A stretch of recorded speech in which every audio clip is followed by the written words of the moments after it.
Yazık ki bugün de böyle bir olaylar oldu. Ne oldu biz anlamadık. Çünkü biz 5.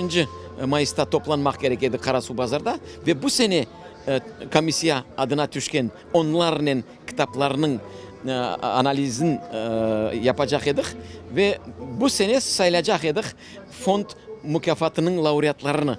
Несмотря ни на что, мы ведем работу, мы работы собрали. Мы сейчас будем делать новостной, потому что каждый день поступают звонки, а что будет, а неужели все закрылось?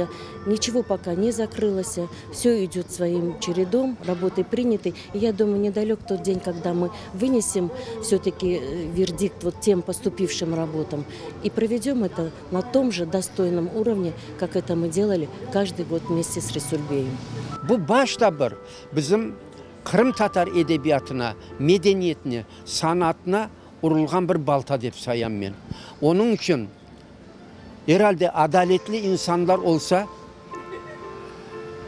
bu şeyini doğru çizmek gereklir ve Resul Bey'e hakikaten onun Kırım Tatar milli edebiyatını, sanatını, tarihini inkişaf ettirudi ala bahalarla bitirgen mektep talebeleri milleti kim olduğundan kat'i nazar.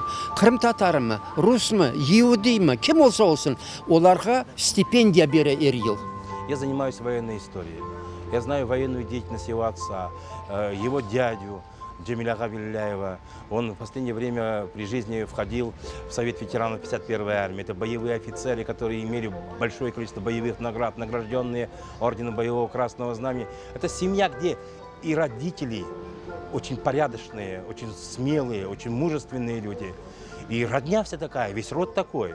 И то, что он сегодня содержится в одних из таких, наверное, самых закрытых следственных изоляторов Российской Федерации, Лефортово, где содержатся те, кто обвиняется по очень тяжким преступлениям, а ему инкриминируют обычные экономические какие-то действия, допустим, но это просто необъяснимо. Ресуль Ага Велиляев – личность, безусловно, весьма значительного масштаба, я бы сказал, всекрымского масштаба. Награждение лауреатов премии Чобанзаде было, безусловно, и является одним из наиболее ярких событий всей научной, литературной жизни крымских татар.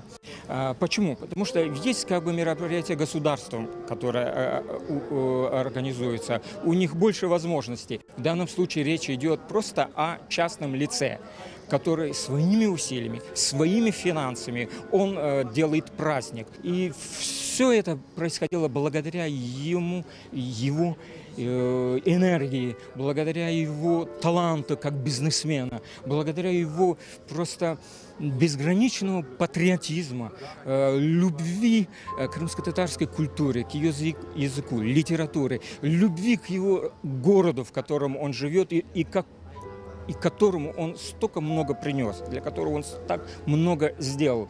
И вот сейчас мы можем лишиться всего этого. Pek değerli insan, o hakikaten de böyle bir müstakil fikirli insan ve ben aytam Allah ona yardımcı olsun elbette böyle vaziyetten kurtulmak için ve bizim aramızga tezce koşulması için. Ama biz de susup oturmayız. Biz onun mutlak korçalavına özümüzün fikrimizin, özümüzün münasebetinin keskin şekilde bildireyik.